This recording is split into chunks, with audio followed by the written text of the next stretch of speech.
Welcome to episode number what? 28? I'm a listener. I'm going to say 29. 29? Yeah. We're still new guys to this. We're still new guys. So, welcome to BramRadio podcast. Today's guest is my friend for many years. I'm going to say,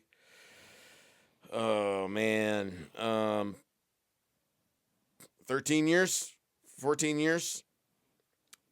Probably right. MROD and his family, amazing people. He's from Houston, Texas, an astonishing musician, and one of my dearest friends on this planet, Mr. Michael Rodriguez. And the crowd goes wild. Yeah. Welcome to the BramRadio podcast, dude. Thanks, man. I've been a listener and a watcher for a while now. Yep. Are you one of the 2 subscribers? I am. Yes. I think I was number 1. Nice. No, that's not true. I'm way too lazy to be number 1. That's probably like I'm going to see if anybody else subscribes, and then I'm going to subscribe, because that looks crunchy if I'm the only guy, and then, yeah, I mean, you help your friends out, but only so much. Yeah, only so much. Yeah, I can't.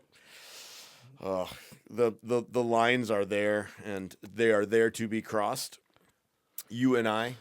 Oh. We find a line somewhere, and then we sprint across it. It doesn't matter what it is. Yeah, feelings get hurt. Feelings no. Feelings get hurt. I always tell people that get caught off guard by my dark sense of humor, when my dark cold heart starts to show a little bit, that if I'm picking on you, that means I like you. It's when I treat you like just vanilla and plain. Everything else is that there's a running dialogue that's in my head at all times that you probably don't want to hear if you're that guy that gets treated normal. But if I'm picking on you and having fun, and there's some banter here that happens a lot, and I'm sure none of it'll come out. No, squared away on this show. Before we get going, tell us about you. Well, I was born in Pasadena, Texas, across the street from Gillies. My father, before or after it burned down? Well, obviously before. I mean, come on. Thought Navy math. It doesn't work out.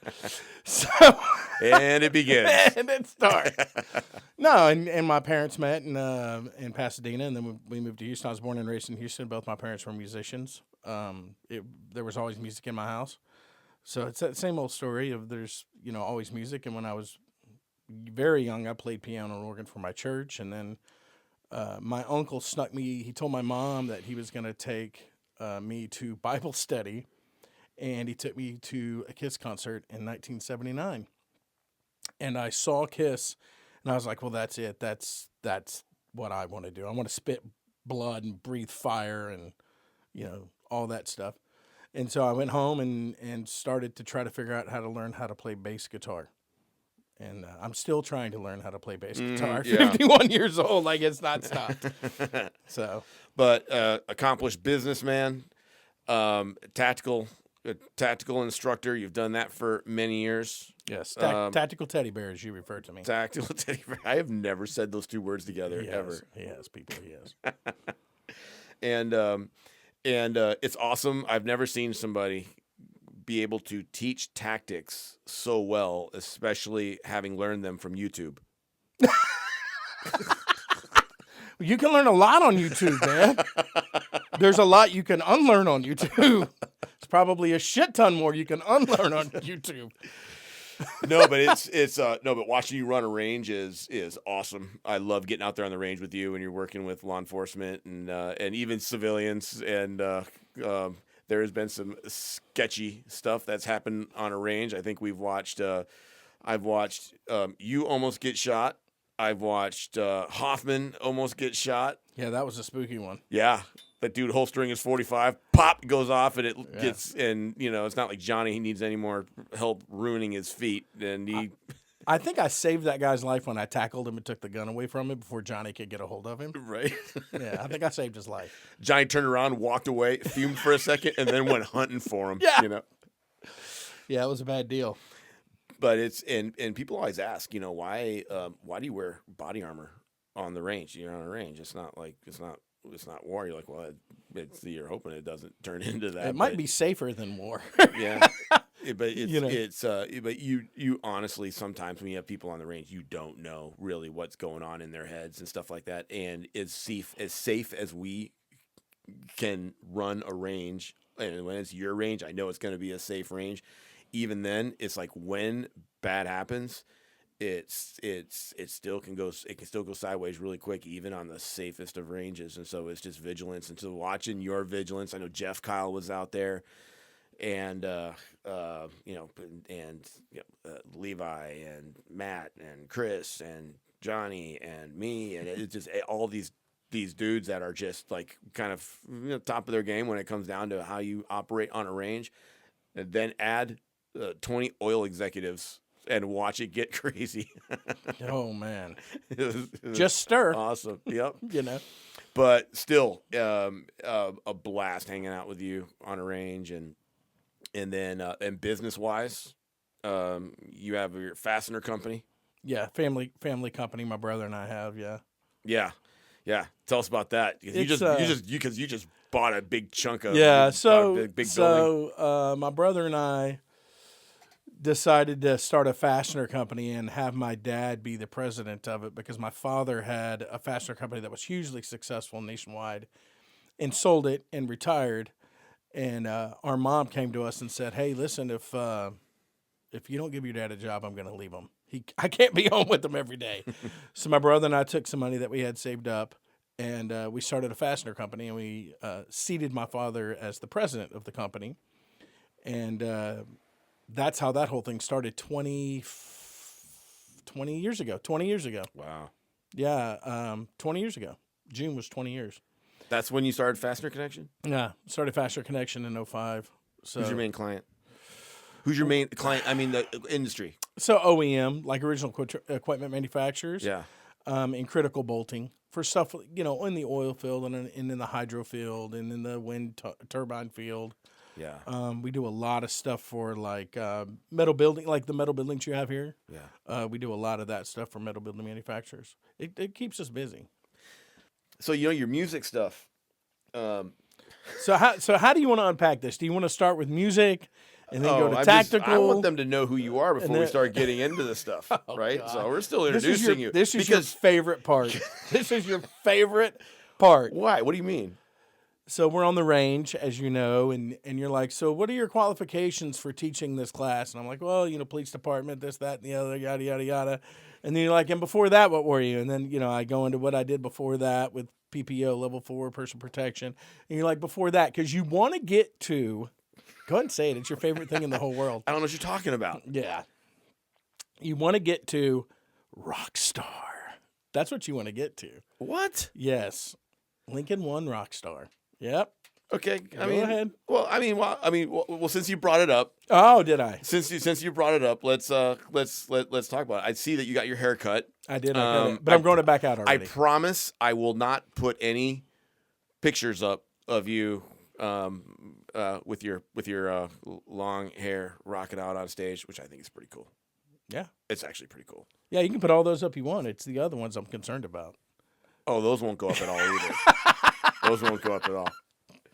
I remember one day we were sitting in your backyard. We were sitting around a fire. You just all of a sudden, somehow you pulled a guitar out of your ass. You just showed up. And then you just started playing. I was just like, Andy can sing. So we were sitting there in the backyard. I think it was you and me, Dave, and Dave. Yeah. Little ball of hate. Yeah. Yep. And we're sitting there. All of a sudden, Dave number one, Big Dave, just starts crying. Yeah. I was like, are you crying right now? It's just so beautiful. See, I took it as he was crying because it was so terrible. Like it was sad. He didn't want it. Dude picked up a guitar and just started doing Bon Jovi songs and everything else and nailing it. So he comes to the house. He's in the living room when he was staying with us once. No. And he comes upstairs, and I'm on the piano, and I'm playing some Journey song, which is hard enough to sing. Any Journey song is hard enough to sing. When you and I'm doing it in C, and then I see MROD. I know MROD can sing, so I throw the the musicians challenge out there. And then I switched to G. And G is for the guy with the baritone, maybe the tenor guy, right? And this is what you do like in conferences. Most worship music at a church is going to be in G, maybe E. And rarely is it going to be in C because it's harder to sing it. It's got to either go low or you're going really high. So I switch it to G. And as I'm playing, I just look at him and he's like, gives me that challenge. So he just starts doing it, and he may or may not be flipping me off while he's doing it. I was flipping you off. But nailed it. It was so funny. He was like, he got done. He's like, I see what you did there, and I don't like it. Yeah, well, I was bright red, sweating, about to explode. But I wasn't going to let you win either. There's a rule here in this relationship that you and I have. There's always a winner and always a loser. Good.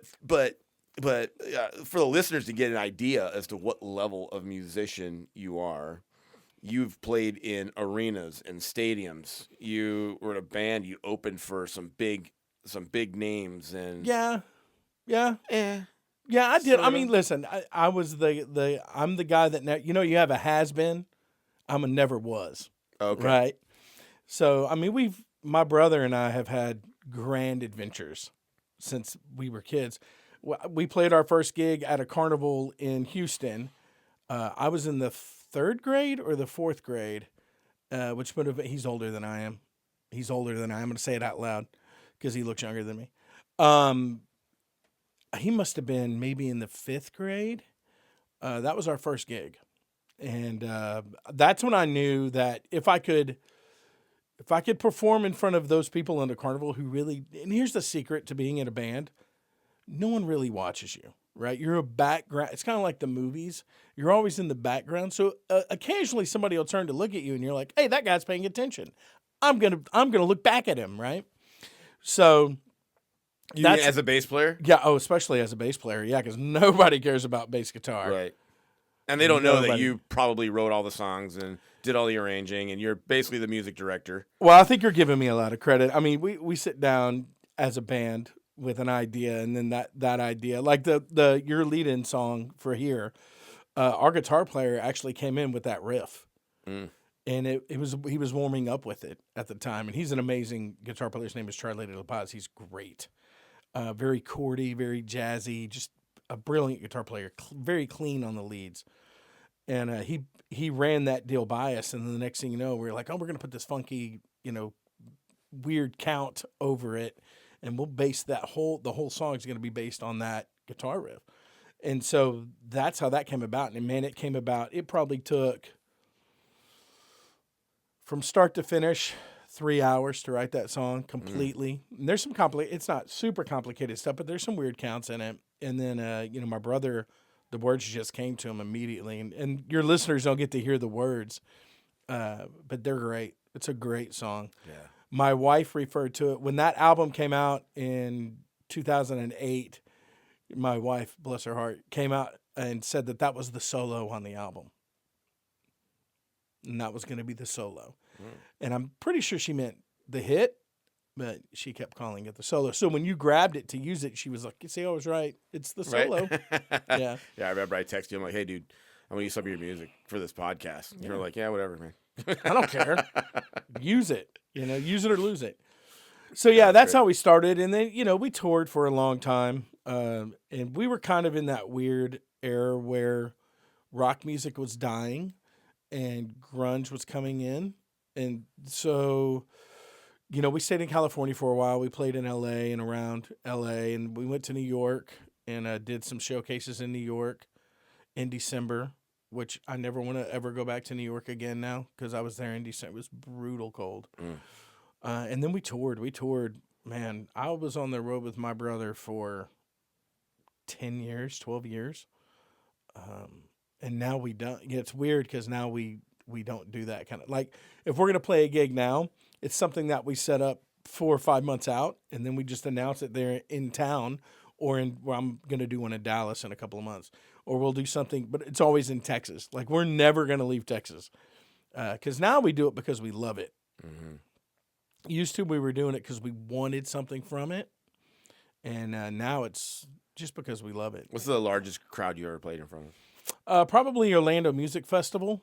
on Orange Avenue, it was slammed pack, and there was a cold front that had come through, and it was like 36 degrees. We were playing outside on Orange Avenue, and there was a stage on one side of Orange Avenue, and then the street went out. It's kind of like in Fremont Street, right, in Vegas, and then went all around. There was another stage. So when this band got done playing, this band would start, and the crowd would literally, they're watching this band, and they would just turn around and start watching you, right? So they're like, "Oh, this band's great," and then that's all they had to do, right? And then the bars had the they were open on the side. No one had to move. They were trapped.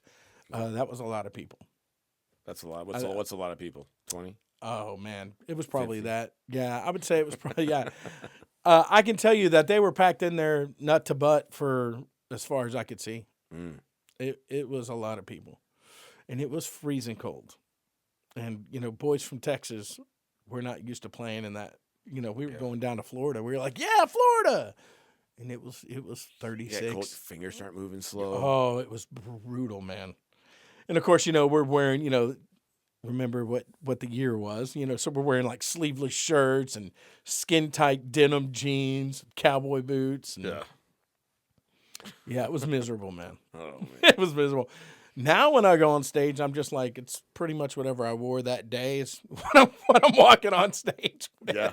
There's no thought process anymore. Yeah, I love it when you send me pictures and videos and stuff of you, like House of Blues and stuff. Yeah. And you're just up there, just ripping. You got your angry face. I think you posted something on your Instagram, and you had this look on your face, and I was like, "Is that the handcuffer to the rail?" Yeah. 'Cause I want to talk to her after the show. Look, you're like, it is. Well, when you're fat and ugly, you got to handcuff them to talk to them after the show, man. They're not going to hang out. So let's talk about the origin of that joke, which anybody else who ever sees your Instagram is going to be like, why would BramRadio say that on your Instagram? It's because I know the story about how you met your wife. Right. So I'll tell it. So we went to New York for a showcase, and the feedback came back all positive. They wanted to buy our music, but they didn't want to buy the band. And so our dad was our acting manager at the time because we had lost our manager. We didn't want to reschedule the flights. It was expensive to fly the band to New York and set up a backline and all that stuff. And it was all self-funded at that time. And so the one comment they had was that, not the one, but one comment they had was that the bass player was too fat. And the bass player's me. I'm the guy that's too fat. So they sent me a list of places I could go for nutritional advice. Yeah, I hate you. Shut up right now. This is why I hate you so much. Just bask in it. I was trying not to laugh. Just bask in it. That's freaking awesome. It's a battle I've had my whole life. Right? Anyway. So they sent me to this place called Institute of Eating Management. I was supposed to meet with this guy. Institute of Eating Management. Yes, IEM. Yes, that's a thing. It was a thing back then. Oh my, 24 years ago. So anyway, I was supposed to meet with this guy who owned the Institute of Eating Management. Sony had somehow set up this meeting, and he was busy. So I met the other nutritionist. Your record label at the time? Yeah, was Sony. Right. Well, Sony was trying to get me thin. They were doing everything they could to buy the music from us because they didn't want to buy the band. So they were putting these obstacles up that we weren't going to meet. Did you tell them, have you ever heard of Meatloaf? They did not know who they were dealing with when they were like, right. Oh, if you lose 100 pounds, we'll sign you. I was like, 100 pounds? Shit, I'll do that tomorrow. Yeah. Right? They didn't know who I was, right? They just assumed that I would go home with my fat tail tucked between my fat thighs and not fight that. So I go to this Institute of Eating Management thing in Uptown, in Houston, Texas, which anybody who's ever been to Houston knows Uptown is like the hoity-toity, Chanel stuff and all that stuff is up there. So I go to this place and he's busy, so he sends me to the other nutritionist, and that happens to be who became my wife. Her name was Margot Pantoja at the time. And I met with her, and she kept asking me what I do for a living, and I kept telling her I was retired because I had short hair. At the time, we had just come back from L.A. and I'd started doing the police academy stuff, and so I had to cut my hair. And so I met with her every 3 weeks. First of all, I should tell everybody, for the women that are watching this, I called my dad on the way home from that first meeting with her, which was 35 minutes, and told him that I met the woman I was going to marry. And he said, "That's a problem, mijo." And I said, "Why?" And he said, "You have a girlfriend." And I said, "Oh, yeah, I got to break up with her." And I did. I went home and broke up with this poor girl because I knew that second that was the girl I was going to marry. So I went back and several times. I lost 100 pounds in 6 months. I think it was just over 100 pounds. She'll correct me in the comments, I'm sure. And then I fired her because we went back on tour. The deal with Sony fell through, and so we went right back to work. Right, as they often do. If anybody has ever been in the music industry, signing a record deal is not. It's just the first of many steps or pitfalls that you go through. So, we went back on tour. And I had turned my phone off because we were on tour. And back then, you could turn your phone up and save your number for $20 a month, your mobile phone. So I had left my phone and went on tour as I usually did. And I came home and we were playing on a Halloween night at my uncle's bar called the Firehouse Saloon off of Chimney Rock. It was a famous, they said world famous, but state famous bar, big redneck bar. And he wanted us to play there. And he wanted us to play for 3 hours. We hadn't played in Houston in, years. A 3-hour set. Yeah, and he wants 3 hours. Oof. He's like, I just want you up there all night. You're the only band, no opening band. I just want you up there, you guys up there all night. As long as you're on stage, beers are $1. Everything y'all want's free. Beers are $1 for everybody in the crowd. So he was also from Pasadena.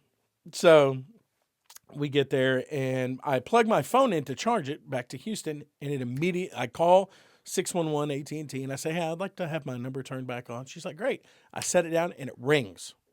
No lie. Like, immediately rings. I pick it up, and it's Margot. She's like, "Hey, this is Margot."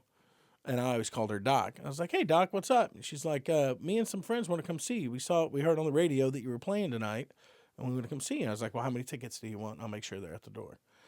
Well, they got there a little bit late, right before we went on, and the show was sold out. So they were like, "Well, we're not letting anybody free in."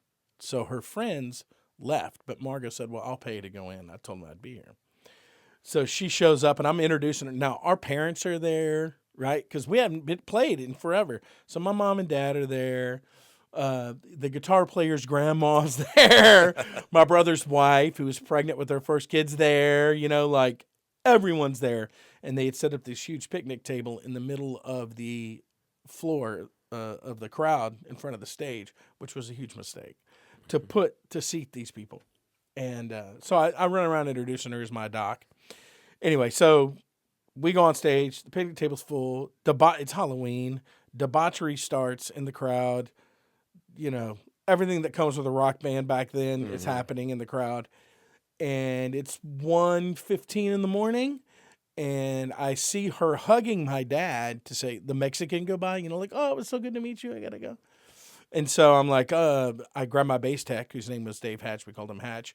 And I run to the side of the stage. I said, "Hey, grab my handcuffs out of my drawer on my rig and go handcuff yourself to that girl." And we're playing, like, we're full on playing, but I'm hiding behind the giant speakers. And he's like, "What girl?" And I go, "The girl hugging my dad." And he goes, "Okay." So he's crazy. So, he was crazy. So, like, he's still crazy. And so he grabs my handcuffs and he walks down there and he puts his hand out like this to shake her hand. And she's never met this man before in her life. And when she sticks her hand out, clamp, picks his hand up and turns around and looks at me. And he has this face. She has this face. And then I realized that might not have been the right move, right? So she had to work in the morning, and I walked her to her truck at 4 in the morning, 3:30 in the morning. She had to be at work at 6:30. But that's how I got my first date with her. I handcuffed her so she couldn't leave because I needed her mobile phone number. That's how that happened. That's why the story. That's why. And of course, when we got married, handcuffs everywhere. Little plastic handcuffs, furry handcuffs. My friends are ruthless, right? So That's such a great story. And she's amazing. Yeah. My She is. favorite, one of my favorite things is when you and I are like up in your last house, your man cave room. You know, you walk in and it's like, and you say, well, I'm not really a musician, but I walk in, there's like gold records on the wall, on this wall. This wall is like all guitars and basses. And then everything else in there is body armor, guns, bullets. There's this loose rounds on the table over there. There's just stuff everywhere in there. It was just, I mean, and everything in its place, but just the perfect. Mix. Like, I can hang out. I can hang out in here. And then I remember I was looking at when we had first met. A buddy of ours, mutual friend of ours, introduced us. We were over at your house, and I just looked at your wrist. I saw the bass clef on your wrist, and I was like, Yeah. You don't put a tattoo like that on you if you don't know what you're doing. Dude, one of my favorite things about Margot is just how, first of all, she's just amazing woman. She is, I mean, sharp, smart, beautiful. She's I mean, you definitely outpunted your coverage with that one. Thanks, man. Yeah, Appreciate because, that. I have no idea how that went down. So I mean, hey, so congratulations to you, Margot. I'm sorry, but Well, I'm not rich. Okay, I'm not attractive. That only leaves you're a one thing. good-looking man now. Come on, you're a good-looking man. When you say it, But she's counts. amazing. She's amazing. And one of my favorite things to do is when you and I get together and it's just watching us. Oh, react? Go full, Yeah. like we're going full 5-year-old. And she's just like, oh, God, you too. Herding cats. Yep. That's what she does best. Yep. Oh, man, she's so cool. Yeah, she's great.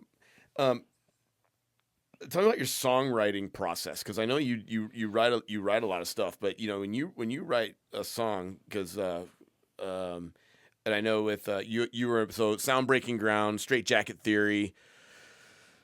Dude, I'm gonna lose track of all the bands that you have I'm in been a lot but right now. I'm doing a lot and right now. now you're like in 3 or 4 of them Yeah. right now. I'm doing a lot right now. But with Straight Jacket Theory, you had a song in there that we were just listening to it. We just took a break. We were just listening to what one of them is Red. Mm-hmm. Tell me the story behind that song. So, my best friend, he was closer to me than my brother, passed away. And he passed away because he had a broken heart. And so after he passed away, a couple of years maybe later, and I'm sure the guys who watch this will correct me, I'm terrible on timelines, but a couple of years later, I was digging through my emails, and I found an email from him. And it was a song that he had written about how he felt. This is well before he died. And I never took the time to read it because it was an email from Red, His name was Red, R-E-D-D, which is that's the name of the song. So it was these words to this song, and I read it, and they're so sad, and they're so melancholy. I could never write something that dark, And I was like, he was screaming for help. And he was screaming, not to get religious, but he was screaming to just have a relationship with something other than himself and being alone. And this song was about him, like, why is no one there? Like, I'm reaching out and no one's there. My parents aren't there. God's not there. Why am I so isolated? Why am I so alone? It was how he felt. And so I immediately called the lead singer for Straight Jacket Theory, and his name is Juan, and he's an amazing person, very, very sweet man. And I said, dude, I got these words. I'm going to send them to you. I was like, they're so dark. I don't know if I can write anything to them, And so Juan he read over the words. He's like, I will sing these words, which is incredible for a lead singer to sing someone else's words. It's incredible for somebody to say, I'll sing every bit of this. So then the challenge was, what kind of song is this going to be? Like, how do I want it to pull at you as a listener? And how do I make it apply to you, right, as a listener, to where you feel like you're part of that song, right? It speaks to you, right? That's the trick in music, right? It's all pulling rabbits out of hats, right? It's just like tactical training.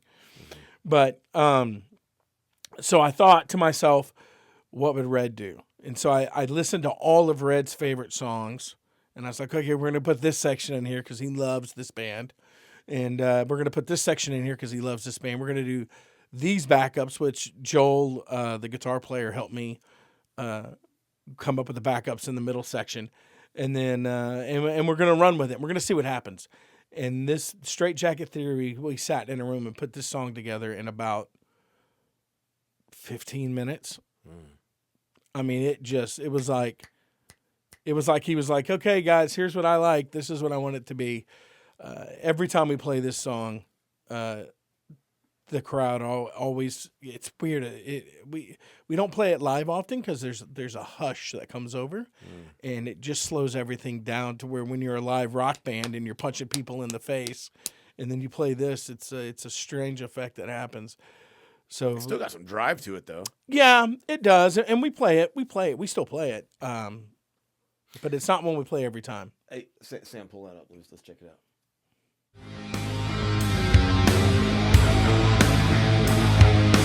I need to search deep inside and find the words that make sense to me. I have lost track of who I am. The thoughts running through my mind. No one is there to answer my call. Where did I go wrong?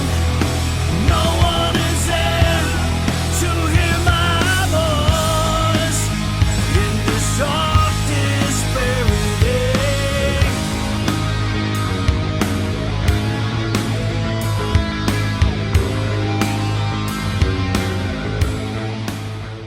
Dude, that was awesome. Yeah, thanks, man. Good Lord. So, It's amazing what you can do with a couple of beers in a room with some real musicians. Right. You know, some good musicians. yeah. It helps when everybody in the band's better than you. Dude, that's how I do life. Yeah. I make sure that I am always surrounding myself with people that are better than me. Better than me 100%. at something. Because I will be the first one to admit that I am not the best. I'm not very good at many things. If I'm not the best shot, I'm not the best swimmer, I'm not the best skydiver, I'm not the best. I mean, pull anything up. You know. How about hygiene? Can we pull up hygiene? hygiene? I'm Yeah, pretty good not, at hygiene. Not the best. I'm pretty good at hygiene. My wife might argue with that, but I think I'm pretty good at it. I mean, whatever. It was bath night last night, so I'm good now. Thank God. But this room is super small for not having good hygiene. Yeah. When you can get your head around the fact that you're not the best at something, and you're always looking for people that are better than you, you are going to have a much better go at life in general, because then you're going to attract the people that, especially because it's going to take humility for you to be able to get your head around the fact that you're not the best. And as soon as you find somebody that's really good at something that you're not, one of two things is going to happen. You are either going to do everything you can to learn from that person so that you can make yourself better, or you're gonna pull them in and you're gonna put them right next to you so that they can do the things with you that you're not good at. And I do that here at my business. I have Vonnie. She's literally sits 5 feet from me, and she's better at a lot of the stuff that I just don't do. The little minutia of business, the things that are just gotta fill out this form. You gotta do this.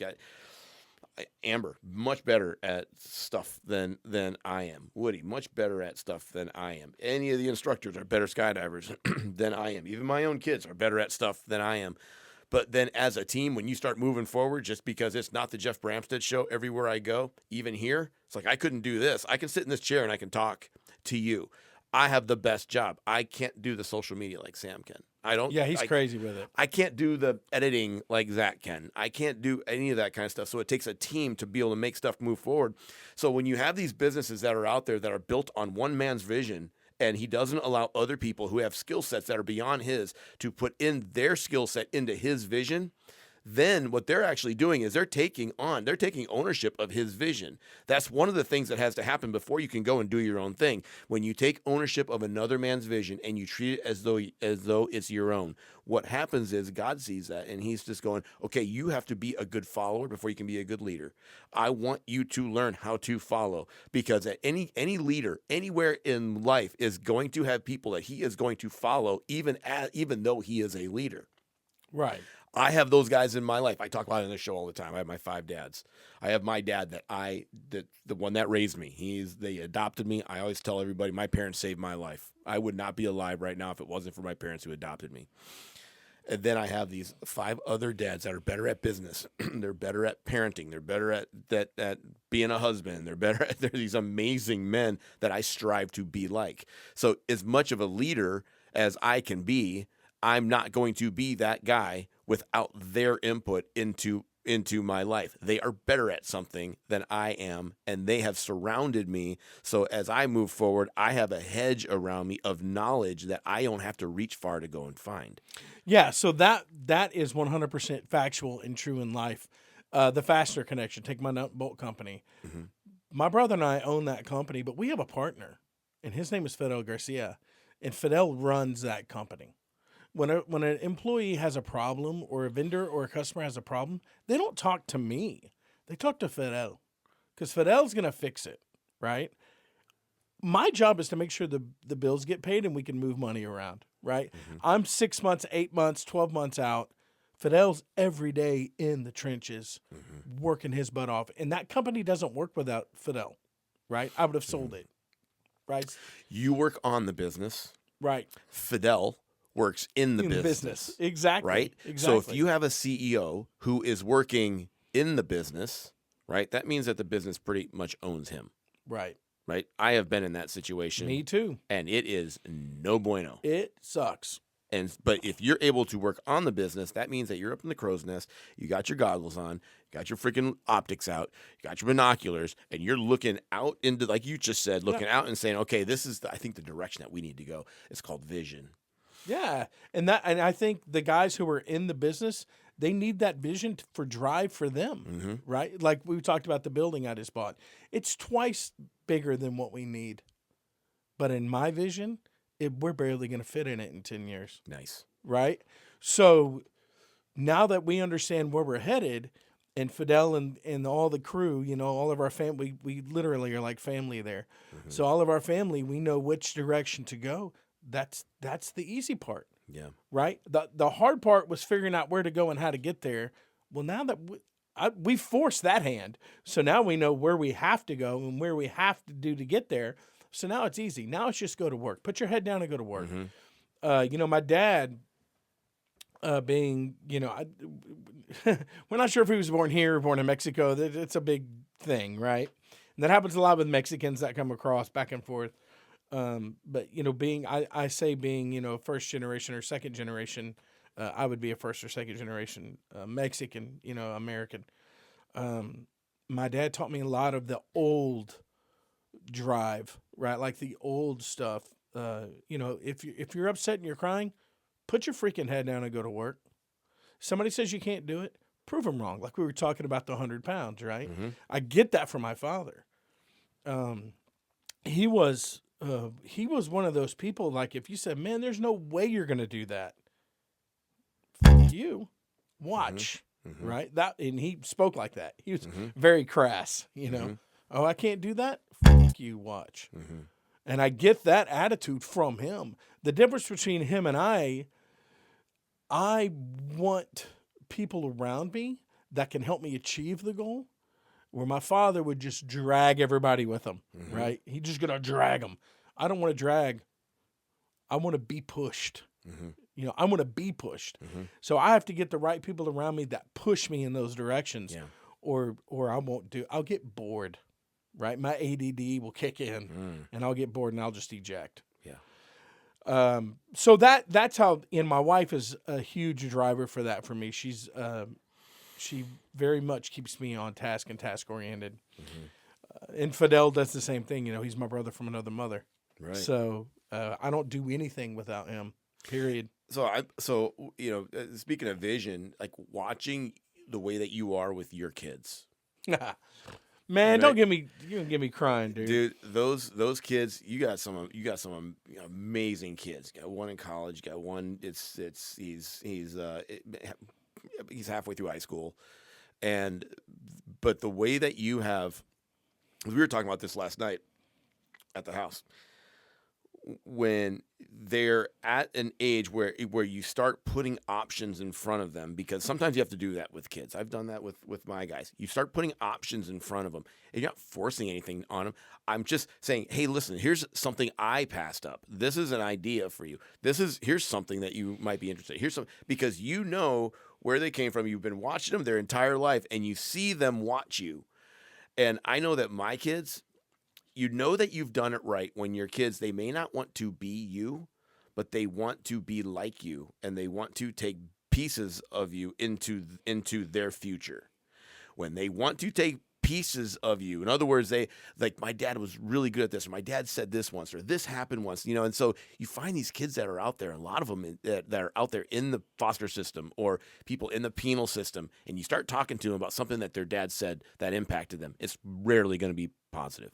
Right. 100%. Almost always going to be negative. 100%. But then when my kids, like Sam, every night before he goes to bed, comes up, gives me a hug, gives me a kiss, says, "Good night, Dad."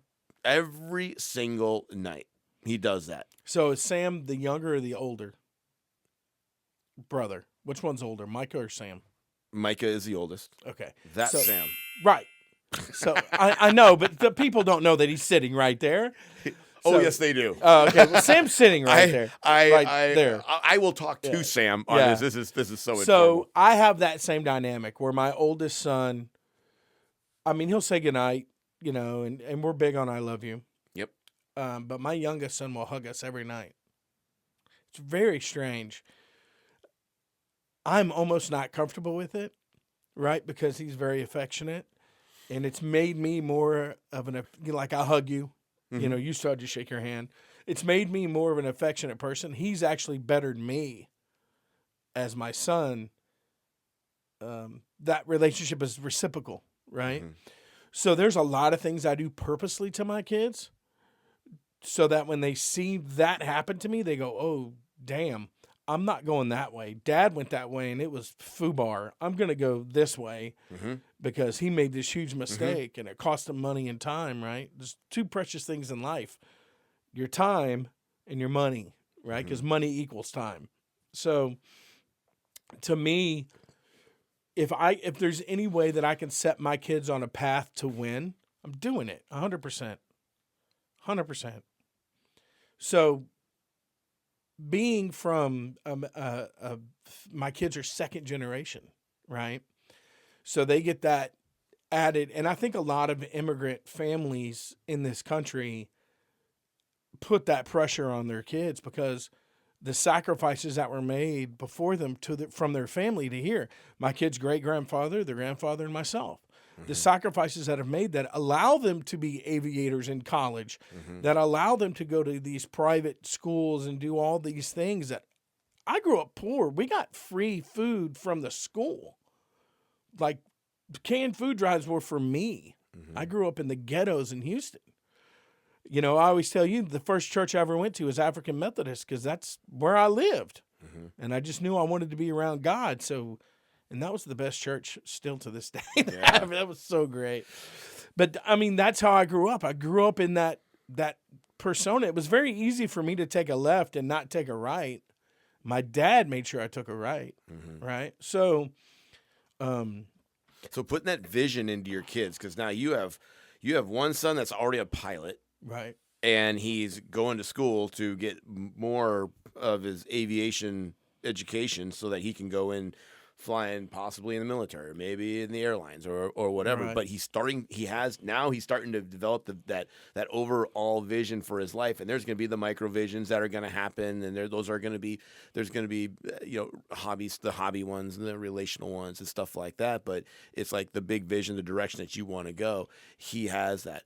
And the one that's in high school, he's starting to get his down. He's starting to build his out, and he's starting to he let the music side of him. Yeah, he's start taking to off. come He's out. taking off like a rocket. Yeah. So that's I'm so trying to fun. get out of his way. So when you have that, so and we were talking about this earlier too, when you have other men in your life that are that they're the boys are, I just say boys, kids, right? Right. Because we both primarily have boys. I have 3 boys, you have 2, and I have a daughter as well. But when you start to say, "Hey, I am okay with you spending time with that dude." Last night, you and Sam sat downstairs in the man cave and were just getting after it with your basses. And the bass that you were playing last night is the one that you gave Sam. That is some massive, like $7,000-$8,000 bass because you knew Sam was into music and he was playing his little baby bass down there. I'm gonna get it back. He's gonna buy his own bass, and that bass is coming home to me. There you go. There you go. Yeah, right. Good luck with that. Yeah. But have to wrestle it from him. But every night he's down there for an hour, 2 hours every night playing that bass, and I hear it up when I hear it upstairs, and I'm just like, man, that is so cool because now there is somebody inputting into him that's not me, even though I'm a tinkering musician. But watching you guys interact is amazing. Having that kind of foresight to be able to say, yeah, I want these guys. And you said something earlier. The 2 most important things are time and money. Mm-hmm. I think the 2 most important Precious things, not important. Yes. 2 most precious things. For Yeah. me, the 2 most precious things are going to be there's one split in 2. One is it's relationships, and it's going to be your relationship. It's your relationship with God. My relationship with God is how people say, well, how do you put God first in your life? For me, I put God first by putting my wife first. 100%. And 100%. And if I'm like, okay, well, that doesn't make sense. You got to put God first. And that's okay. Well, Read the Bible. Yep. Read the Bible. So putting God first and your wife second, what does that look like? Well, you're always in ministry, you're always traveling, you're always speaking, and you're not really paying attention to your wife, your kids, your family, and that kind of stuff starts falling off because you think that you have to spend all your time out there with your face in the Bible, a microphone in front of you, standing in front of people, trying to lead people to the Lord. Well, okay, there is that piece, but not at all cost. Something that Brian Tucker said on this show, not at all cost. In other words, it's like you have to do all these things in moderation, but when it comes down to putting the amount of time and effort that you're going to put into your marriage, the time and effort that you are going to put into that relationship, because if you go back over your life, every single success and failure, every time that you had a heartache or a heartbreak, every time you had something in your life that happened that just kind of like sat you down for a second, is most likely going to be attached to a relationship. So being able to take those and foster those relationships and understanding and using discernment to know which relationships need to stay and which ones need to go.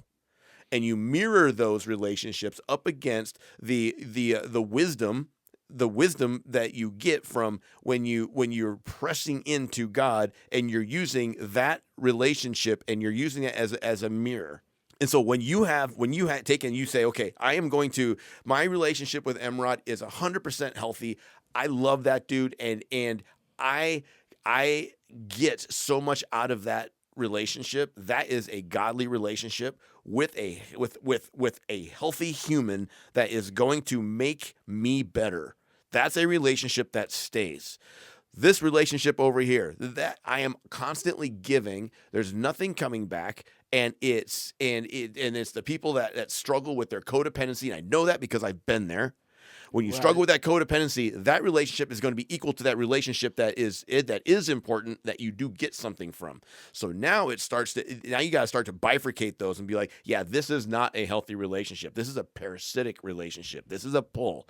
I am not. It's draining me, and now I don't have what I need to be able to sow into my wife to make sure that those things are good. And then you have that other one where they put their kids first in front of their wife or their husband.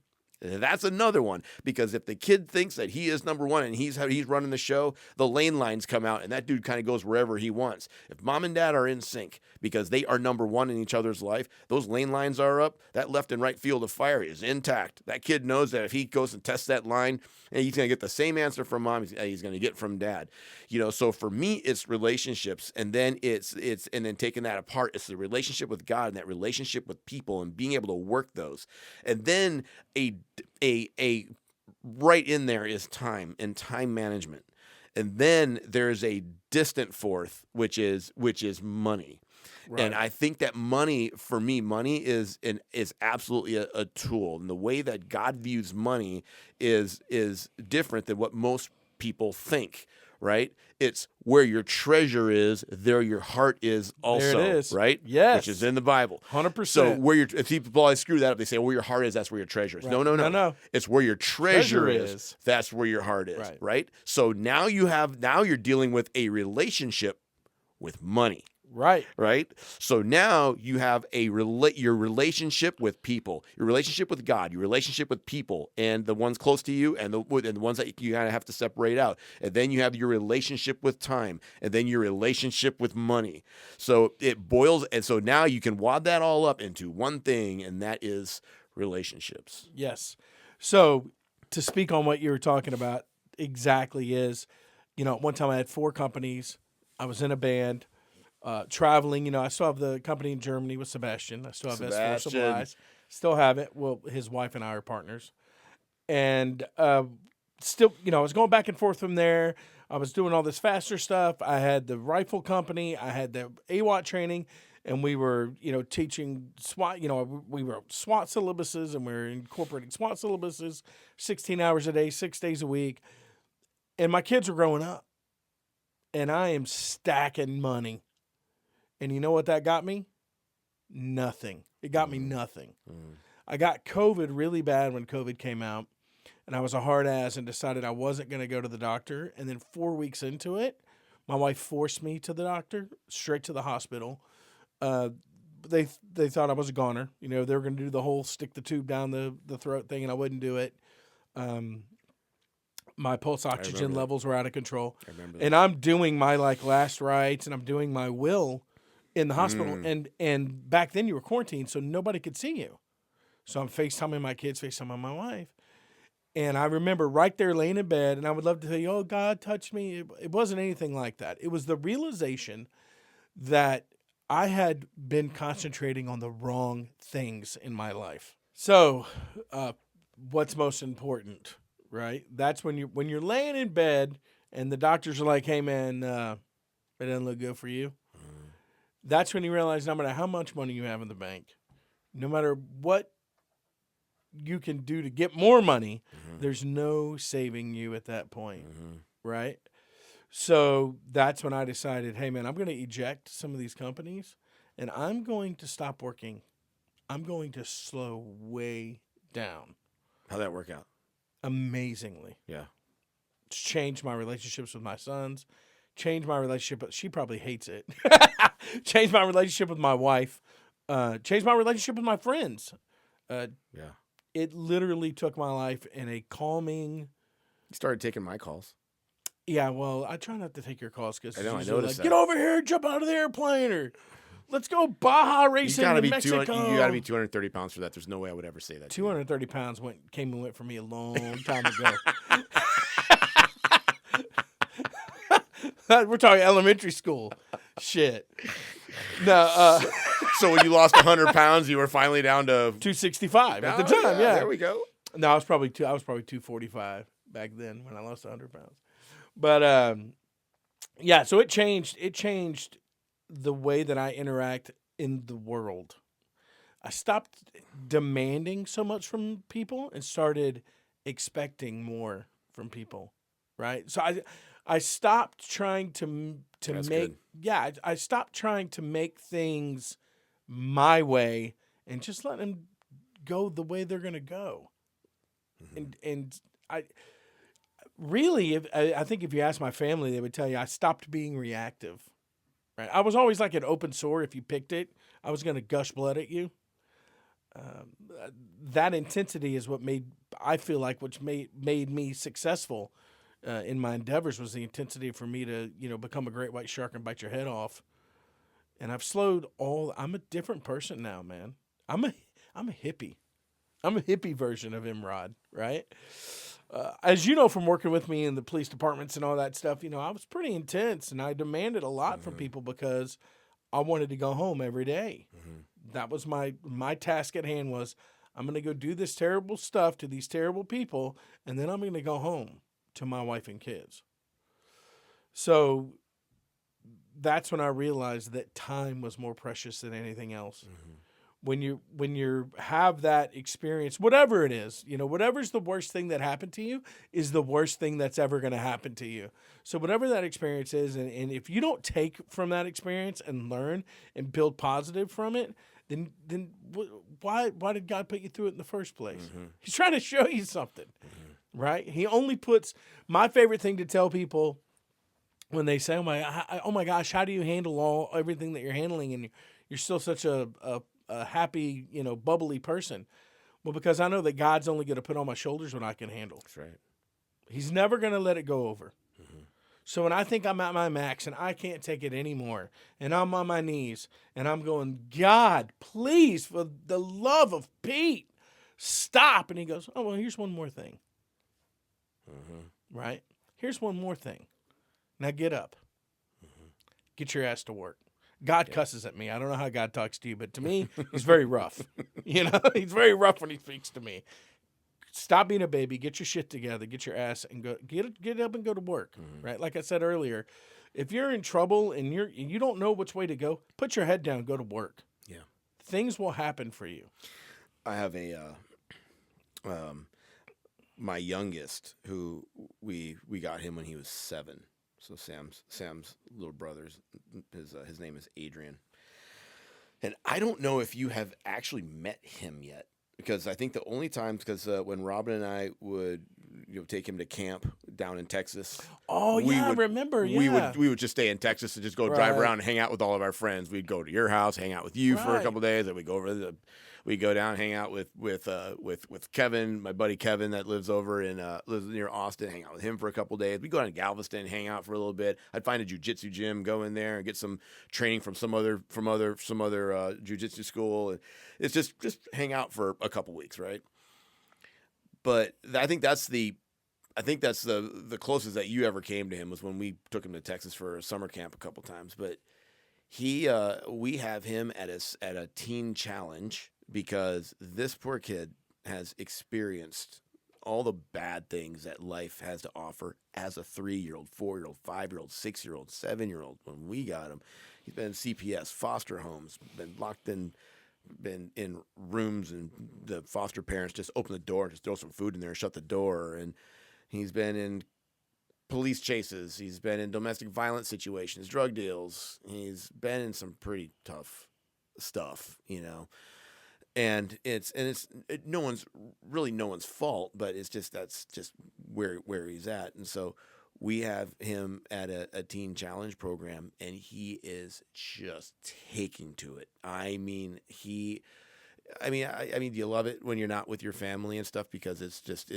he isn't at home with us every night. But there's a counselor there. His name is Tony Henderson. And this guy is, he is like the consummate dad to all those boys that are there. And listening to him talk about those kids, and then listening to him talk about his kids, it's a very blurry line there. Right. And so it's when you're a dad, or when you become a dad, you kind of take on this thing where you just start dadding around. Everybody around here calls it Papa Bear. Yeah, I'm going to wrap my big wings around all the kids in my life and make sure that nothing ever happens to them that I can't fix, right? Or if I see one of my neighbor's kids or one of my friend's kids going off in a direction, I snatch them up. I snatch them up and I sit them down. And I'll talk to him, and then I'll go to the parent. I'll go to my friend and go, "Hey, I'm sorry. I couldn't let him talk to your wife that way, or I couldn't let her give up her precious treasure that way, right? The way she's dressing, she's giving up her treasure, right? We're not going to do that, right? And so the parents always have the same response, which is, oh, no, thank you. I've been trying to figure out a way to talk to him about that. Well, sometimes, like we were talking earlier, sometimes if you have that third person that goes at the child, whether it be yours or somebody else's, if that third person goes at the child in a direction that's not coming from his or her parents, that's the direction they listen to more often than not. I'm blessed because my boys have 8 people in their lives, 10 people really in their lives. So these guys. Yeah, that they can call on and go, hey, my dad's not the most patient person, or, my dad doesn't know about this, so That's where we're different. I'm very patient. Yeah, I'm not very patient. I'm very, very, very patient. In fact, it's one of my virtues. I wish I had that. I'm a results-oriented. It sounds funny coming from an overweight person, but I'm a oh, he's full of shit, isn't he, Sam? Yeah, because there was one time where I made fun of how dirty your Harley was, and you freaking bit my head off. And maybe you shouldn't talk about another band's Harley. Well, I mean, it was filthy. It's probably Harley's got to get ridden. No, it's supposed to be clean. Hey, you ride it. That's Americana. Anyway, we can have that discussion later. But you bit my head off one time, and I was like, oh, there he is. There's the real Bram. He's hiding. He's hiding, that guy. And I remember we pulled up to a stoplight. We were in Coronado, and we pulled up to a stoplight, and I looked at you, and I said, hey, man, I'm sorry. And you were like, don't worry about it. It's done. And I was like, well, maybe that's the real Bram. That's when I had first met you. It's like, it's very confusing. Is it the Bram that is, biting your head off with one sentence, but saying it so pointedly that it affects you? Like our mutual friend Goody, right? We were running that Life of Valor thing, and Goody's run a bunch of SWAT classes with me. He's a great instructor. He's a subject matter expert in the state of Texas for that stuff, right? He's a listed SME. And he came downstairs late one time for these oil guys, and you looked at him and you said, Senior, get all your shit in one sock. That's all you said. That sentence is still with him today. Because you have this way of pointedly saying something that's not necessarily mean, but it's effective and it stays. And that sentence to me was, from you on the Harleys, was, don't be that guy. Yeah. No cuss word, no loud speaking like me, right? You just looked at me and said, don't be that guy. And it was like, oh, brutal. Where like when I'm mad at you or mad at somebody, right? Because I'm all animated. I'm Mexican. I can't, I get all animated, and I'm going to throw some words in there that God probably doesn't want me to say. Right. And then we're going to hug it out, and it's going to be fine. But I wish I had that delivery in the pay, because it's a lot of it is in the way that you wait to drop the line, right? You have a very good about that. I'm very reactive. So my kids know, my boys know, if they've done something, they always expect the worst from me. So I'm trying to be, and you and I spoke about this on the phone. I sat him down and said, I'm not your dad anymore. Okay, I'm not your daddy, okay? You're not going to come running to me because you have a bobo, all right? Those days are gone now. I'm your life coach. If you're going to make a decision and you're not sure it's the correct one, come talk to me and I'll give you my advice. But I am not going to sit here and put up the bowling bumper lanes on your bowling lane. Good. I'm not putting up the guardrails, man. Yeah. You're going to have to do this, and you're going to make mistakes, and I'm going to jump your ass. And that's my job as your father. Yeah. Period. And then you're going to move along, you're going to win. So we do that same thing. I just had a discussion with my oldest, the aviator, right? He, he hasn't decided if he wants to go into the Navy or if he wants to fly for United Airlines, free plug for United. He hasn't decided what he wants to do, but he knows he wants to be a pilot. He's been flying since he was 15. He was a private pilot on his 17th birthday. Like, this is his passion. This is what he does. And so he asked me, he's like, I'm having this problem at school, XYZ is going on. I said, well, here's the problem. I said, listen, you're going to piss your mom off, okay? And then your mom's going to tell me, and then I'm going to bite your head off because it's my wife first, right? I got to live with her. The big joke is after you guys move, I still got to live with her, right? So I'm never going to be on your team. I'm always on my wife's team. So I said, why not instead? Oh, it was like folding his laundry or something. So I said, because he was visiting, I said, why not instead avoid that entire confrontation by just getting the task done first? Be nice to your mom. She's happy. I don't hear about it, and I'm happy. It's that easy. If your mom's happy, I'm happy, right? So don't start a problem that there's no solution to, and you know what the reaction's going to be. And I think my boys have learned that over time. If there's a problem, they come and my wife as well. I demand this from you. If Bram, if you come at me with a problem, there better be a solution right behind it. Mm-hmm. And if it's a solution I don't agree with, I'm okay with that. Or if it's a solution I know that's not going to be right, I'm okay with that too. You have a solution. Mm-hmm. Don't come and tell me the sky's falling and you have no way to prop it up. Right. We had a discussion. You probably were. I think you guys were, 14, 16 in there somewhere where I was just like, okay, my role's changing. Now, it's like you come to me with your problems. Now we're going to get in it together. I'll demonstrate a standard, but let's sort through it. And one of the biggest things for Sam was getting him to get past the emotional responses to everything. So not everything requires an emotional response. In fact, very few things. If you can just go ahead and leave the emotion out of it and look at it and deal with the symptom of whatever the problem is, then you can, all right, cool. So now I know what that symptom is. What I'm going to do is I'm going to follow that all the way down until I find the disease. Now I'm going to deal with the disease, and then all the symptoms are going to die. Right? So yeah, totally. If you pull the root up of the weed, with Sam was he's an emotional kid. He wants to get his hands on you. He wants to learn you. He wants to and whatever affects you is going to affect him. So you got to be careful with some of the things that you say to him. But there are other times where I'm just like, hey, clean that up, or do this, or do that. I mean, not anymore. I mean, he's right. But when he was younger, and he would just be like, no, I mean, I get it.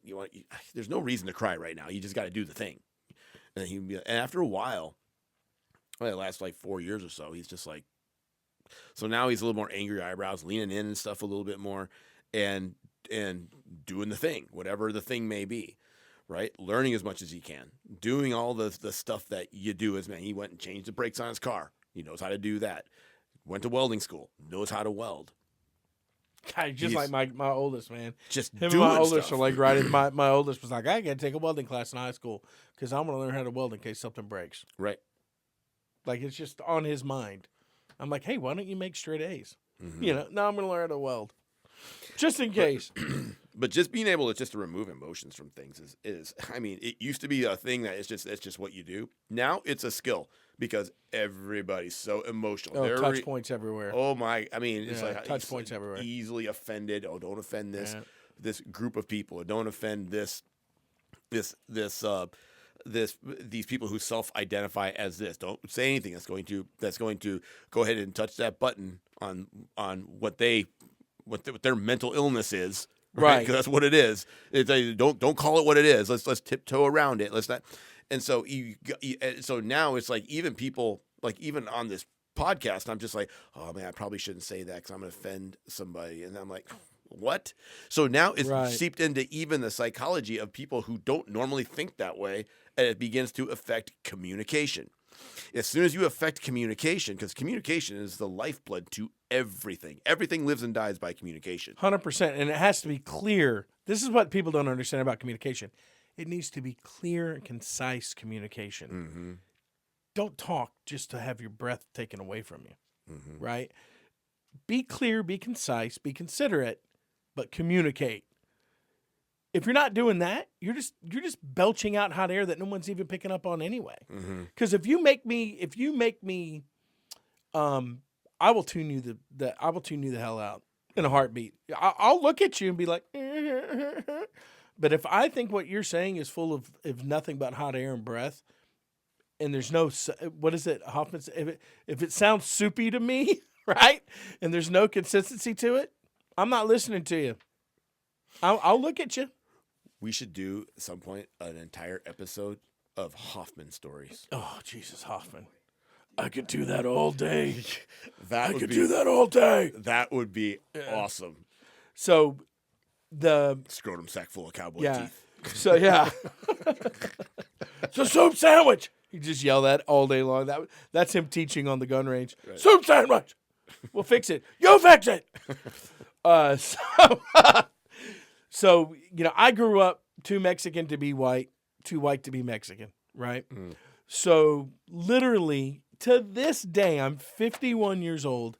If I tell somebody that if I start speaking Spanish and this is in Mexico, right? They don't believe I'm Mexican, right? Or that, because I'm not, I'm Texan, but they don't believe my heritage is from Mexico. I literally, and you can ask my wife, have to pull my ID out and show them that my name is Guillermo Michael Rodriguez.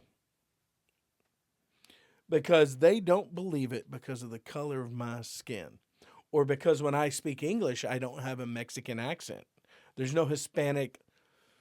There's some words that I still can't pronounce correctly, but 99% of the way I speak would not lend you to believe that I'm Hispanic or Mexican. I don't like the word Hispanic because I don't know where Hispania, the island of Hispania is. I'm not from there. My family's from Mexico. So it's a big thing. Like even at my office, I'm too white to be Mexican, but I'm too Mexican to be white if I walk into a bank. I don't take offense to that. It's just how I navigate the world. Got Border Patrol in the parking lot right now. We can go out there and they'll love me. And the undercover Mexicans, they're like, what are you doing? You spying on all the white people and reporting it back to the Mexicans? So the big joke is my kids, they live in a world that I never was afforded to live in, right? So most of their girlfriends are Caucasian, blonde hair, blue eyes, names like Kiki and Taylor, you know what I mean? Like, Susan. And so, the big joke in my house is it another white girl? Show me a picture. It's another white girl, right? And the way that speaking of the way touch points for people, the way they react to that is, Dad, you're being racist. Dad, you're prejudiced. I'm like, it's a joke, man. I don't care if she's from Mars. If it makes you happy, it makes you happy. If you're happy, I'm happy. Right? I try to walk through the world with, if believing in something that, and you wholeheartedly believe in it, and it affects your life, and it makes you happy, and it doesn't hurt me, good on you, man. Go ahead and do that, whatever that is. That, when I first started AWAT, I didn't have a book of history behind me to tell people, hey, I'm better than most instructor, right? And I'm starting this company because I feel like I can deliver a better product than what's out there at the time, right? I didn't have that book of business, hey, or my Love Me book from the military. I didn't have any of that stuff. I had some stuff, as you know, from other places that are adjacent to the military, but I didn't really have anything that proved who I was. YouTube. Yeah. So you're such an ass. Anyway, so I had to build that. I had to build that trust, and I had to show people what I was doing, and I had to be very careful about what I taught, because at any turn or I was still going to learning. I was still learning from people. I was still going to classes, and then they would figure out that I owned my own training company, and they'd get angry at me. They'd be like, why are you here? You own your own company. Well, that's why I'm here. I need to know more than the average person.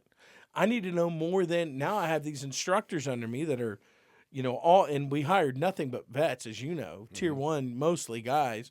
And these are bad dudes, man. These are pipe hitters. And I need to understand how to even speak their language, the vocabulary and their vernacular. I needed to learn all that stuff because I wasn't one of those people.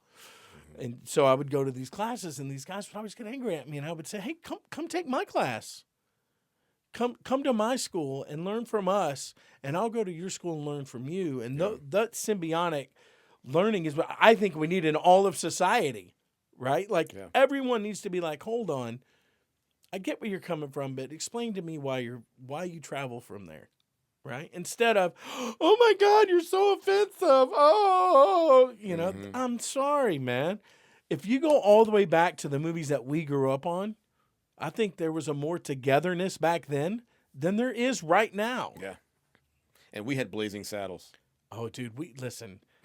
We grew up in the cinema golden. Yeah. I remember being a kid. My dad was like, "Oh, we grew up in the golden age of cinema," and I'm like, "No, you didn't. Shit was black and white and nasty." Yeah. We grew up with Gene Wilder, Richard Pryor, Eddie Murphy. Yeah. Oh, anything that Mel Brooks does, right? Mhm. Anything. Like, we grew up in that era where nothing was sacred and nothing was safe. Can you imagine? Let's just go back to Tropic Thunder. Let's just go that far back. Now, I will tell you, my dad was still alive when Tropic Thunder came out. And there's 2 times that we got kicked out of a movie theater because he was laughing so loud.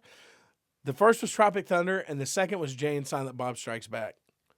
Oh, really? Yes, my dad would laugh so loud. We got asked to leave out of the theater for both those movies. If you tried to make Tropic Thunder today, right now, that movie's not that old. It's not that old. Nope. Couldn't do it. A drug addict, fat white guy, a white guy playing a black guy, a white Jewish guy playing a white Jewish guy who's can't do anything. I mean, the list, even Tom Cruise playing the character that he played, Les Grossman, who is amazing, and he'll be going down in history forever. You can't even get away with that now. Right. Like, you can't get away with any of that, much less Spaceballs, Blazing Saddles, Yep. Stir Crazy, Yep. Airplane. Those are Marcus's, my middle son's favorite movies. And you know what else you see in all those movies? People are smoking. And there's ashtrays everywhere. Right. And it blows his mind. Yeah. He's like, why is everybody smoking? I'm like, we didn't know it could kill you back then. So everybody smoked. He's like, that lady's smoking inside of her house. She's cooking and smoking. I'm like, that's how it was back then, you know? Last topic. Oh, Jesus. Let me get some What? water. Hold on. What? I already know by the distant, false look into the distance. Am I doing a false distance look? Always are. It's predictably. What do you do? It's predictably predictable. What are you talking about? I am getting teamed up on right now. Yeah, well, I just wanted to talk about combat sports. yeah, I know you do. I don't know what you're talking about. Like, what do you My largest passion in life is not music. What is it? You know. I don't know. Jiu-jitsu? No, it's not jiu-jitsu. It's just martial arts in general. Huh. I love martial arts. I've been involved in martial arts since I was 5. My mom left, my real mom, my birth mom, left me very early in life. And before I met my mom, which is many years later, my father worked as a warehouse employee at a nut and bolt company. That's how he knew about fasteners, how he started his company. He made, I don't know, $5 an hour, $4, $2.50 an hour, whatever the minimum wage was. It was just him and I. And so he wasn't home because he worked 7 days a week. So he took me to a karate dojo that was across the street in a bad area of town. And that's where I spent my days. But we didn't have money to pay for it. So I would sweep and I would clean the mats and I would do all of these things until finally the owner of the dojo allowed me to start taking karate, right? American karate. Mm-hmm. And that began my obsession and my just my search for the perfect martial art, right? Like I wanted to be able to do anything to anyone at any time. Yeah. Because I know you were doing jiu-jitsu for a while, and then you had to take I think COVID crushed me. Yeah, set you down for a bit, and so it's like you're wanting to get back to that now. You can do some private lessons, like you said. Like you can't hide during. You can't hide in a private lesson, man. When you're a white belt rolling with a black belt for an hour and a half, there's nowhere to hide. Right. It's very humbling. Jiu-jitsu is the most humbling thing I've ever done in my life. Yep. Period. And you hear people say it, and you hear all these people talking about it on podcasts, but I'm telling you right now, if you want to be humbled and you have the cojones to be humbled and you're willing to accept that humbling, go roll in jiu-jitsu. You'll be humbled in 3 minutes. Right. Don't even worry about the buzzer going off and doing another round. Just do one. I always like to, you like the different levels inside of the belt system. There are, so it's like if if I see a brown belt, I'm considering him a black belt. Yeah, because he's close. He's waiting on time. It's time. He's waiting on time. I'm gonna look at that guy and be like, he's a junior black belt. He is. He has what he has. He has all the stuff. Maybe he doesn't have the time there or whatever. You can sometimes see stripes, sometimes you can't. Like our school, we don't do stripes. It's just either you are or you aren't. Right. And so we have and our coach Craig Baker, who's been on. Yeah, on this I've before. seen him on this show. Dude, amazing. He promotes really slow, and I love that. Yeah, it's purpose. It's purposeful. Mm-hmm. That's the passion behind it. So you can be a blue belt under And Craig Baker and be a straight up assassin. You go to another school and you go ahead and start. You're going to find out really quick that It's not fair. It's not. It's not fair. It's very different. My martial arts school is Global Martial Arts, and I've known the owner there for a long time. His name's Jimmy Holmes. His wife's a professional cage fighter, and we actually took Taekwondo from the same guy 4 years apart when we were kids, and he was an alternate. And this will tell you how hard he kicks. He's about 5'5". He might not even be 5'5". He's short. And he was an alternate for the 1998 Olympics Taekwondo team. That's how hard this guy kicks. Because in Taekwondo, you need the legs. So I black belted out of the same place that he did. And that teacher, when Mason was going there, suggested that we go to Global Martial Arts to Jimmy. That's how I met Jimmy.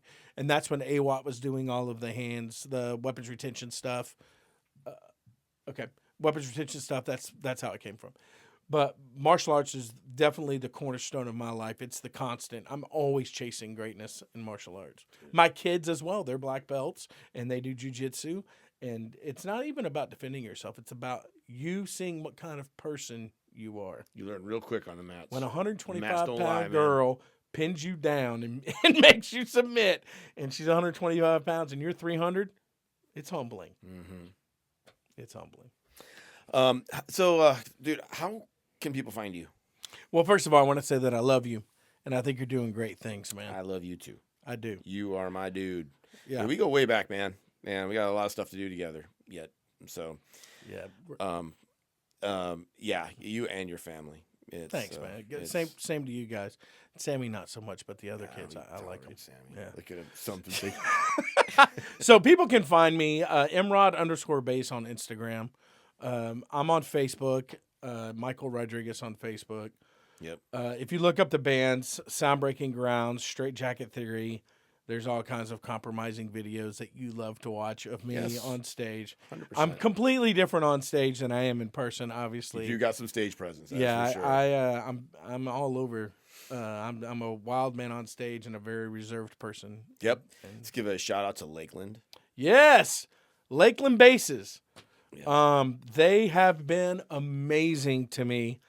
Their product is second to none, or I wouldn't be using it.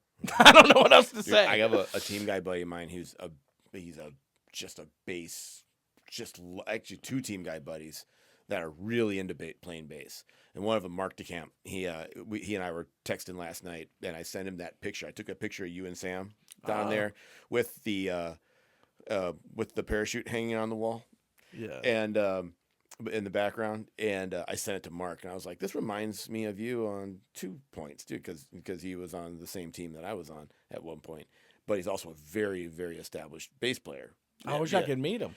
Yeah, dude, he's an amazing dude. But then he was just like, he was like, "Man, what kind of bass is that?" So I started kind of going down, and I started telling him about Lakeland and you, and he was like, "Oh, dude, Lakeland that's my dream bass, dude. I'm so I love Lakeland basses." So he's a huge fan of Lakeland basses. So it's like that was my first, because I had never heard of Lakeland before until you started working. Tell him to call me, and I'll get him in touch with my ARR guy, and we'll get him a Lakeland. We'll get him a Lakeland. Okay. Yeah. I'll hear that, Mark. They're great. Yeah. So Mark, give me a call. I'll hook you up. They're great. The company's been great. Right now we're working on something pretty special. Little MROD. Yeah, we're working on a custom bass for me that's gonna be. It'll be on my Instagram. You guys will see a bunch of Lakeland basses on my Instagram. The unboxings are funny because I can't get the damn box open. That's pretty funny. That's your favorite part. That's my favorite part. Shut up, Sammy. I'll text you and just be like, that box is just kicking your ass Just right whooping now. me. Whooping me. But yeah, so we got some stuff in the works, some pretty good stuff. And then on Insta, I'll have some of my older basses that I have in my collection that we'll be going through. I do a little bit of playing, but really I do most on Instagram. I want to know what you're playing, and I want to know how it's working for you. Or I'll post a question. I still have questions, right? It's kind of like we were talking about martial arts, where I'll have a question. I go, hey, how's everybody setting this up? Like, how are we doing this or that? And then I'll let people respond to it in that way. And it's always great to hear that, guys, because there's guys out touring now that have stuff that I could only dream of. Like the whole digital stuff is crazy. But back to Lakeland, they're amazing. Yeah. They're amazing, and Mark won't be disappointed, and you won't be disappointed if you play Lakeland. I almost flew here with one and put it here today. That'd be cool. Yeah, I almost did it. And we're gonna go guitar shopping today, right? Or tomorrow. We're gonna go shopping, and if that'll be up on my Instagram page. You get to meet Sam, actually see the face behind the cameras. He sat in that chair. Oh, that's right. He interviewed actually sat you in this chair once too. Yeah, he interviewed you. Yeah. So we'll put those pictures on Insta. We'll get them up, and we're gonna go buy some guitars while we're here. Yeah. That's my addiction. I love guitars. Thanks for being on the show. I sure anytime. appreciate you, dude. Anytime. This has been fun, dude. This has been great, and we've been talking about this for over a year now. Yeah. So having you here has been awesome. So till the next time, BramRadio podcast. Stay dangerous, especially if you're a Scars Knight.